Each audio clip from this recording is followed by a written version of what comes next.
সুপ্রিয় শিক্ষার্থী, এই মুহূর্তে আমি আলোচনা করাবো প্রতিস্থাপনের এই অঙ্কটি। দেখেন এখানে আমি প্রতিস্থাপন ধরি z ইকুয়াল হলো x⁴ প্লাস 2x। আমি উভয় পাশে অন্তরীকরণ করব।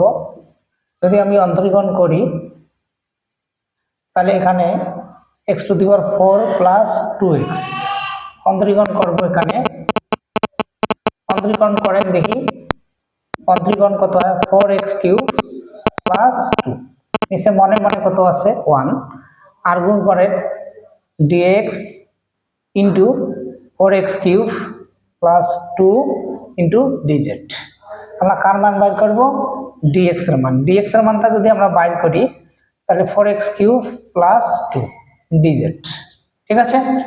আচ্ছা, এখন আমরা মান বসাবো। 2x³ প্লাস 1 আর এখানের মান হলো কি z, এটুক সমান হলো কি z। এখন বলেন তো dx এর মান কত? 1 বাই কত আছে এখানে 2 কমন নেন। 2 যদি আমরা কমন নেই তাহলে 2x³ প্লাস 1 বাকি থাকলো কি dz। বলেন তো এটা কাটা যায় কিনা? যদি কাটা যায় তাহলে 1/z 1/2 বাকি থাকলো কি dz। 1/2টা সামনে নিলাম, 1/z dz, তাহলে 1/2 ln z। ln z ধ্রুবক হিসেবে কি c। তাহলে আমি 1/2 ln z এর মান বসাবো x⁴ প্লাস 2x প্লাস কত c। এটি হলো উত্তর। তাহলে দেখেন 2x³ plus 1 x⁴ plus 2x। এইটি অঙ্ক যদি হয় আমরা এটিকে z ধরেছি, তাহলে অন্তরীকরণ করেছি 4x³ 2x। তাহলে এখানে আর গুণ করানো হয়েছে, dx এর মান এখানে রাখা হয়েছে, গুণ বসে ভাগ। তাহলে আমি কত কমন নিয়েছি 2, এটি যদি কাটা যায় 1/z 1/2 বাকি তাহলে কি dz। 1/2টা সামনে নিয়েছি, 1/z dz, 1/2টা সামনে ln z। ln z কিভাবে? নিয়ম 3। ln z এর মান হলো কি x⁴ 2x। এখন আমরা এই অঙ্কটাকে আমরা আসি পরের পৃষ্ঠায়। এখন এইটুকুও ধরি z সমান কত?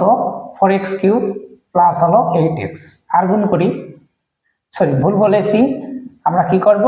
অন্তরীকরণ করব। অন্তরীকরণ করেন,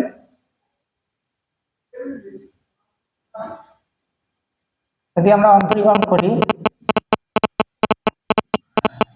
অন্তরীকরণ করলে কি হবে? 4 3 4 12 x² প্লাস 8। ঠিক আছে? এর নিচে মনে মনে কত 1, আমি 1 লিখেছি।